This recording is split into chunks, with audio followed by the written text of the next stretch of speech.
जय हिंद दोस्तों, welcome back my channel friends. आज हम देखने वाले हैं 1 जनवरी 2022 के करंट अफेयर्स। बहुत इंपॉर्टेंट है। जो भी बच्चा ग्रुप डी एग्जाम की तैयारी कर रहा है उनके लिए मोस्ट इंपॉर्टेंट करंट अफेयर्स होने वाले हैं, क्योंकि यहाँ से आपको जरूर एक आधा क्वेश्चन आपके एग्जाम में जरूर देखने को मिलेगा फ्रेंड्स। अगर आप प्रिपरेशन कर रहे हैं तो आपको करंट अफेयर्स की वीडियोज़ को मिस नहीं करना है, क्योंकि 4 से 5 क्वेश्चन आपके करंट अफेयर से आने वाले हैं। और मैं ही साथ में इसके साइंस के क्वेश्चन भी डाल रहा हूँ। प्रीवियस ईयर बेस्ड क्वेश्चन हैं, वो भी आपको देखने हैं कि 15 नंबर्स के क्वेश्चन आपके ग्रुप डी के अंदर देखने को मिलने वाले हैं। तो ये दोनों सेक्शन बहुत इंपॉर्टेंट है। 20 मार्क्स के सेक्शन होने वाले हैं, तो इनको आप इग्नोर नहीं करेंगे। ये आपका सिलेक्शन का मेन पार्ट होने वाला है, ठीक है। तो ये आपको प्रॉपर तरीके से प्रिपरेशन करके चलनी है। आपके पास 2 से ढाई महीने हैं लगन से प्रिपरेशन करने, जो भी बच्चा ग्रुप डी के अंदर अपनी सिलेक्शन चाहता है, ठीक है। तो चलते हैं फ्रेंड, देखते हैं पहला question. Friend, very important incident हुआ है, वर्ल्ड अफेयर से रिलेटेड क्वेश्चन है, ठीक है ना। ये वर्ल्ड अफेयर से रिलेटेड क्वेश्चन है, आपको कोरिलेट करने हैं हर चीज़ को, ठीक है। तो क्वेश्चन पढ़ देता हूँ एक बारी। निम्न में से किस देश के राष्ट्रपति अब मोहम्मद अब्दुल्लाही फरमाजो ने प्रधानमंत्री मोहम्मद हुसैन रुबेल को पद से निलंबित कर दिया? मतलब किस देश के राष्ट्रपति ने प्रधानमंत्री को ही पद से निलंबित कर दिया? तो उस देश का नाम बताना है आपको। तो फ्रेंड, वो देश है, आपको दिख भी रहा होगा, option number C, Somalia. Somalia की जो राजधानी है फ्रेंड, वो है आपकी, आपको लिखा दिख भी रहा होगा इसके अंदर, मोगो मोगादिशु। मोगादिशु यहाँ पे देख सकते हो, मोगादिशु लिखा है, ठीक है। तो फ्रेंडली हुआ क्या है कि यहाँ के राष्ट्रपति ने यहाँ के राष्ट्रपति ने प्रधानमंत्री को पद से निलंबित कर दिया। अब जब ये प्रधानमंत्री कह रहे हैं ये राष्ट्रपति का अधिकार ही नहीं है, तो अपनी सेना, प्रधानमंत्री कह रहा है कि सेना को अपनी साइड लेना चाहता है, तो वहाँ पे एक खींचातानी मची हुई है। काफ़ी बुद्धिजीवियों का कहना है कि इसके अंदर अमेरिका का हाथ है। कॉमन सी बात होती है, कहीं वर्ल्ड में कुछ भी चीज़ होता है वहाँ पे अमेरिका का हाथ डेफिनेटली होता है। और सबसे इंपॉर्टेंट चीज़ फ्रेंड ये बता दूँ, ये जो एक जगह है यहाँ पे, ये एक अफ्रीका ऐसी कंट्री, यहाँ पे भरपूर मात्रा में बोलें तो कच्चा तेल उपलब्ध है। तो समझ सकते हो, अगर आप इसकी हिस्ट्री में जाओगे तो एक टाइम पे ब्रिटिश और इटली का इस पर कब्जा हुआ करता था। तो पुराना ही कुछ किस्सा चलता हुआ आ रहा है इनका, ठीक है। तो अभी इसमें क्या है कि इनके राष्ट्रपति ने प्रधानमंत्री को पद से निलंबित कर दिया है। तो फिर से एक बारी यहाँ पे अस्थिरता की सिचुएशन बन चुकी है। एक तो मुखमरी है, कोरोना की स्थिति बुरी है यहाँ पे। अब ये इनके ऊपर और इंसिडेंट हो चुका है। तो ठीक है, इसका राइट ऑप्शन होगा ऑप्शन नंबर सी। और एक चीज़ आपको और याद रखनी है, इसके अंदर जो ये आपको दिख रहा होगा ना, ये सींग जैसा बना हुआ है, ये इसका बोलते हैं हॉर्न ऑफ अफ्रीका या हॉर्न ऑफ बिल, ठीक है। इसके अंदर जो कुछ कंट्रियां जो आती हैं, मैं आपको नाम बता दूं। एक तो सोमालिया है ही, उसके बाद आती है इसके अंदर पश्चिम में इथोपिया दिख रहा होगा, ये पश्चिम में इथोपिया से इसी का एक पार्ट होता है। उसके बाद उत्तर पूर्व में आपको जिबोती दिख रहा होगा, जिबोती भी हॉर्न ऑफ अफ्रीका का एक पार्ट है। और आपको साथ में दिख रहा होगा पूरा उत्तर पूर्व पश्चिम की तरफ, सॉरी, दक्षिण पश्चिम की तरफ आपको देखोगे तो उसमें आपको दिख रहा होगा क्या, केनिया, ठीक है ना। इसमें आप केनिया भी देख सकते हो। तो ये सब क्या है, एक, और इथोपिया के बाद इसमें जिबूती भी आपको दिख रहा होगा उत्तर पूर्व की तरफ, ठीक है ना। तो ये सब हॉर्न ऑफ अफ्रीका के एक पार्ट है, ठीक है ना। ये हॉर्न ऑफ अफ्रीका के नाम से जाना जाता है, आपको याद रखना है, हॉर्न ऑफ अफ्रीका इंपॉर्टेंट है, काफ़ी बारी क्वेश्चन पूछ लिया जाता है यहाँ से भी, ठीक है। तो फ्रेंड चलते हैं सेकंड क्वेश्चन की तरफ, देखते हैं, इंपॉर्टेंट है फ्रेंड, इंपॉर्टेंट क्वेश्चन है। डायरेक्ट नहीं तो इनडायरेक्ट वे में आपको कुछ ना कुछ देखने को मिलेगा इस क्वेश्चन से, ठीक है। पहले बताता हूँ मैं। उत्तर प्रदेश सरकार ने हाल ही में किस रेलवे स्टेशन का नाम बदल के वीरांगनी लक्ष्मीबाई रेलवे स्टेशन रखने की घोषणा की है? तो आपको बताना क्या राइट आंसर होगा। ऑप्शन नंबर डी फ्रेंड्स का राइट आंसर होगा झांसी रेलवे स्टेशन, ठीक है। झांसी रेलवे स्टेशन का नाम बदलकर इसका क्या नाम रखा जाएगा अब नया, वीरांगना लक्ष्मीबाई रेलवे स्टेशन। एक चीज़ आपको याद रखनी है, क्या जरूरी नहीं है कि आपको डायरेक्ट यही क्वेश्चन पूछ लें, ये भी हो सकता है कि रानी लक्ष्मीबाई से रिलेटेड आपको कुछ और नया, कुछ हिस्ट्री से रिलेटेड क्वेश्चन आ जाए, तो आपको कोरिलेट करना है। जरूरी नहीं है कि आपने ये पढ़ लिया तो बस इनफ है। थोड़ा सा आपको रानी लक्ष्मीबाई के बारे में पढ़ के इस क्वेश्चन के साथ में एड ऑन लिख लेना है, ठीक है, साथ में, ताकि आपको ये रहे कि एक तो आपने ये आपके पास हो गया, साथ में आपके रानी लक्ष्मीबाई से रिलेटेड थोड़ी हिस्ट्री से रिलेटेड एक लिखा रहेगा पैराग्राफ टाइप, जिसमें से आप पढ़ लोगे, जहाँ से कोई भी रानी लक्ष्मीबाई से क्वेश्चन आता है आप इजीली अटैम्प्ट कर लें, ठीक है। आपको ये करना है, जरूरी नहीं है आप इस पर डिपेंड होकर चले जाओ। तो आपको कोरिलेट करना है, क्या करंट अफेयर से क्वेश्चंस क्रिएट किए जाते हैं, कैसे किए जाते हैं, आपको ध्यान में रखना है, ठीक है। चलते हैं फ्रेंड नेक्स्ट क्वेश्चन की तरफ, question number third. Friend question number third है, ब्रिक्स नव विकास बैंक ने हाल ही में किस देश को नए सदस्य के रूप में शामिल किया है? ठीक है, वो आपका राइट आंसर होगा ऑप्शन नंबर सी, मिस्र को, इजिप्ट को, ठीक है ना।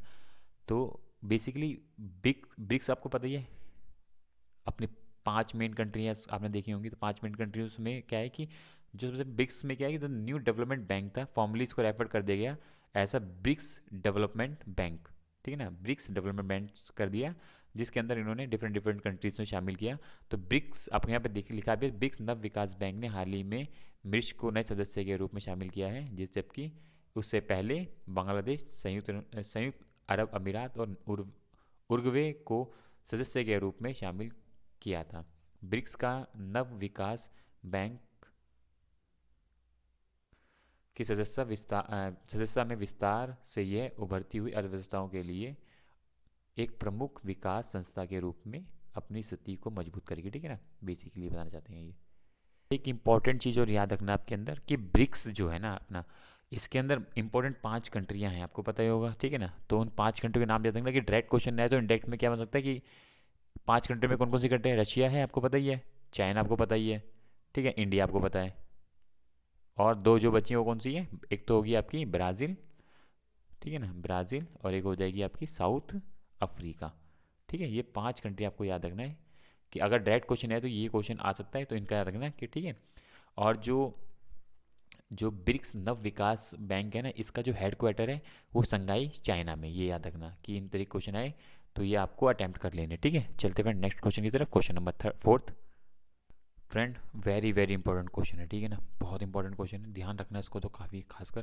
केंद्र सरकार ने हाल ही में किस राज्य को AFSPA अधिनियम के तहत 6 महीने के लिए और अशांत क्षेत्र घोषित किया है, ठीक है ना। ए एफ एफ AFSPA क्या है बेसिकली बेटा, ये है armed force special power act, जिसको आपको याद रख लेना है 19, ये लिखना है याद, ये इंपॉर्टेंट है, यही पूछ सकते हैं, 1958 में पार्लियामेंट द्वारा पास किया गया था। ये उन राज्यों के लिए रहता है जहाँ पे अशांति ज़्यादा रहती है, शांत करने के लिए हमारी आर्मी को पूरा अधिकार होता है किसी भी तरीके से उस क्षेत्र में शांति बनाए रखनी है, ठीक है। तो अभी हाल ही में ये नागालैंड पर और 6 महीने के लिए लागू कर दिया गया है। वेरी वेरी इंपॉर्टेंट फ्रेंड, आपको दिख भी रहा होगा यहाँ से, जो पूरा ये नॉर्थ ईस्ट का ये पूरा मैप आपको दिख रहा होगा, मैप का ध्यान रखना है। तो नागालैंड यहाँ पे आती है, इसकी राजधानी क्या है, कोहिमा, ठीक है ना, जिसकी बाउंड्री टच होती है म्यांमार से, ठीक है। यहाँ पे आपको मणिपुर दिख रहा होगा जिसकी राजधानी है इम्फाल, ये आपको अरुणाचल प्रदेश दिख रहा होगा जिसकी राजधानी है ईटानगर, ये असम जिसकी राजधानी है गुवाहाटी, ठीक है, मेघालय की राजधानी है शिलोंग, और आपको दिख रहा होगा नीचे यहाँ पे अजमेर जिसकी राजधानी आइजोल, और त्रिपुरा दिख रहा होगा जिसकी राजधानी है अगरतला। आपको बात याद रखनी है कि जो हमारी ट्रॉफिक ऑफ कैंसर निकलती है वो इन्हीं 2 राज्यों से, कहाँ से, त्रिपुरा और मिजोरम से निकलती है, ठीक है ना। ये सब छोटी छोटी बात आपको ध्यान रखनी है, यहीं से क्वेश्चन आते हैं, और यही इन्हीं से ही आपको 4 5 10 क्वेश्चन रिवीजन के तौर पे निकाल लेने हैं, ठीक है ना। तो ये तो याद रखना है कि AFSPA क्या है, ये एक armed force special power act है जो आर्मी को दी जाती है किसी भी ऐसे राज्य में जहाँ पे अशांति होती है, आर्मी अपने हिसाब से उस राज्य के अंदर शांति बहाल करेगी, ठीक है। इंपॉर्टेंट है, 1958 में इसको लागू किया गया था हमारी पार्लियामेंट के द्वारा, ठीक है, ध्यान रखना है आपको, ठीक है। और किसी भी एरिया के अंदर अगर डिस्प्यूटेड दिखाई देता है उसको 6 महीने के लिए इन्होंने लागू कर रखा, 6 महीने तक उसके अंदर फिर ये चीज़ लागू रहेगी, 6 महीने के बाद देखना है कि उसके अंदर क्या चीज़ अब दिख रही है, ठीक है, उस स्थिति के बाद फिर इसको हटाया जाता है, ठीक है। तो याद रखना वेरी वेरी इंपॉर्टेंट है, ठीक है। चलते हैं अगले क्वेश्चन की तरफ, क्वेश्चन नंबर 5वां। फ्रेंड क्वेश्चन नंबर 5 है, निम्न में से किस जनक के जनक से मशहूर ईओ विल्सन का हाल ही में निधन हो गया, बताओ किस चीज़ के जनक के नाम से मशहूर थे ये। तो फ्रेंड ये मशहूर थे को option number B is the right answer, जैव विविधता के लिए, ठीक है, ये जैव विविधता के लिए मशहूर थे, ठीक है, ऑप्शन नंबर बी इसका राइट आंसर होगा, ठीक है। ध्यान रखना काफ़ी बार ऐसे क्वेश्चन आ जाते हैं क्योंकि ये एक रेनाउंड पर्सनैलिटी थे, जैव विविधता के अंदर उन्होंने काफ़ी ज़्यादा माहिरता हासिल की थी। तो जैसे विविधता जैव विविधता के नाम से मशहूर हार्वर्ड यूनिवर्सिटी के पूर्व जीव विज्ञानी और पुलित्जर पुरस्कार से विजेता ईओ विल्स का हाल ही में निधन हो गया, ठीक है ना। उनकी चींटियों और मानव व्यवहार के अध्ययन ने उन्हें विश्व के सबसे प्रभावशाली वैज्ञानिक में से एक बनाया बना दिया, जबकि ग्रह पर लाखों प्रजातियों की रक्षा के लिए कार्रवाई के लिए प्रेरित किया। ठीक है ना, तो ये बहुत इंपॉर्टेंट है, नाम याद रखना इनका। अब ये किससे रिलेटेड है? जैव विविधता से। और देख लेना थोड़ा सा इनका और बैकग्राउंड पढ़ लेना, ताकि कोई भी क्वेश्चन आए तो आप अटैम्प्ट कर लें। ठीक है, तो बेसिकली डायरेक्ट यही पूछा जाएगा, इससे ज़्यादा घुमा के नहीं पूछा जाएगा। चलते हैं नेक्स्ट क्वेश्चन की तरफ, question number 6। Friend most important, please ध्यान से लिख लेना, जरूर 110% आएगा। सरकार के द्वारा जारी ARIIA 2021 सूची में किस संस्थान ने पहला स्थान हासिल किया है? इंपॉर्टेंट है, वेरी वेरी इंपॉर्टेंट है। ठीक है, तो जो राइट आंसर होगा option number D, IIT Madras ने पहला स्थान हासिल किया है पूरे भारत के अंदर। ठीक है, ये इंपॉर्टेंट है, आपको ध्यान रखना है। बाकी यहाँ पे मैं आपको देखिएगा पूरी लिस्ट मैंने दे रखी है, 10 के 10 की है। ठीक है, इनका आप रख लेना, ध्यान रख लेना। बेसिकली पहला याद रखना IIT मद्रास, सेकंड में बॉम्बे है और थर्ड पे दिल्ली है। तीन याद रखना, तीन से ज़्यादा नहीं पूछे जाएंगे, मैंने 10 के 10 लिख दिए हैं, पर आपको ये स्टार्टिंग के तीन तो याद रखने ही रखने हैं। ठीक है, यहाँ से क्वेश्चन 110% आपको मिलेगा ही मिलेगा, नोट डाउन रखना है इसको तो। ठीक है, चलते हैं नेक्स्ट क्वेश्चन की तरफ। फ्रेंड इंपॉर्टेंट क्वेश्चन है, IAS प्रवीण कुमार को हाल ही में किस संस्थान के महानिदेशक और CEO के रूप में नामित किया गया है? ठीक है ना, तो किस संस्था के लिए इनको महानिदेशक और CEO बनाया गया है? तो वो है ऑप्शन सी, भारतीय कॉर्पोरेट मामलों के संस्थान में। फ्रेंड IAS जो प्रवीण कुमार है अपने आप में एक अच्छी पर्सनैलिटी है, क्योंकि डिफरेंट डिफरेंट मिनिस्ट्री के अंदर काम कर चुके हैं। जैसे कि मैं आपको बताऊं तो फॉर्मर सिक्योरिटी में काम कर चुके हैं, मिनिस्ट्री ऑफ स्किल डेवलपमेंट में काम कर चुके हैं, एंटरप्रेन्योरशिप में ये director general and chief executive के तौर पे काम चुके हैं। तो ये बहुत ही एक बड़ी पर्सनैलिटी है, IAS ऑफिसर है। 1987 बैच से आते हैं, तमिलनाडु कैडर से हैं ये, अपने आप में एक अच्छी पर्सनैलिटी है। और मैं बात करूं जो जो ये भारतीय कॉरपोरेट मामला के संस्थान ये है, जो आई जो CA है, ये 2007 में आपको दिख रहा होगा लिखा है, 2007 में ये आ गई थी। और जो इसका जो मेन जहाँ पे इसको स्टेबलाइज किया गया था वो था मानेसर हरियाणा में। ठीक है ना, वहाँ से इसको अस्तित्व में आई थी ये 2007 में। ठीक है, याद रखना, अच्छी ये क्वेश्चन बन सकता है यहाँ से। फ्रेंड क्वेश्चन नंबर 8, निम्नलिखित में से किस राज्य में हाल ही में 100% आबादी को कोविड की पहली डोज लगाने का लक्ष्य हासिल किया है? आपको बताना राइट आंसर क्या होगा। तो फ्रेंड 100% जहाँ पे पूरी आबादी को एक डोज लग चुकी है वो राज्य बन चुका है आपका पहला, नहीं, तेलंगाना। आप क्या सोचे थे, तेलंगाना को 100% पहली डोज लग चुकी है। ठीक है, याद रखना, ये पहला राज्य बना है। तो जहाँ पे पहली होती है, जो पहला कुछ होता है वो इंपॉर्टेंट हो जाता है। ठीक है, याद रखना। और बाकी थोड़ा तेलंगाना का बैकग्राउंड पढ़ लेना, बाई चांस कोई क्वेश्चन उठता है तो आपको पता हो। ठीक है ना, जैसे क्या होता है कि आप जब भी करंट अफेयर पढ़ रहे हो ना, तो उसका बैकग्राउंड लिख लेना चाहिए किसी भी क्वेश्चन का। थोड़ा सा पीछे का कुछ हिस्ट्री खंगाल के लिख लोगे तो ये होगा, एक तो आपका रिवीजन हो जाएगा, साथ में आपको उसके बारे में और भी जानकारियाँ मिल जाएंगी। क्योंकि ऐसे तो आप पढ़ नहीं पाओगे, हाँ अगर करंट अफेयर पढ़ रहे हो तो थोड़ा बहुत लिख लोगे उसके बारे में, तो आपके लिए बेटर होगा। ठीक है, हैदराबाद इसकी कैपिटल है। चलते हैं फ्रेंड नेक्स्ट क्वेश्चन की तरफ। फ्रेंड एक थोड़ा इंपॉर्टेंट लगा, मैंने ले लिया क्वेश्चन, काफ़ी बार आपने ये चीज़ पढ़ी भी होगी।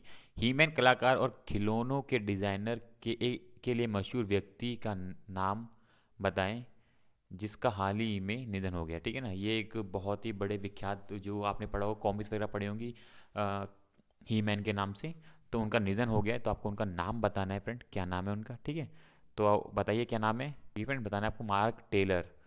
ठीक है, option number A Mark Taylor उनका नाम था। ठीक है, पढ़ लेना, बाई चांस यहाँ से कोई क्वेश्चन आ जाए तो इस बारे में मैंने ले लिया है, थोड़ा सा लगा, ये भी एक अच्छे वो थे। ठीक है, चलते फ्रेंड नेक्स्ट क्वेश्चन से, क्वेश्चन नंबर 10।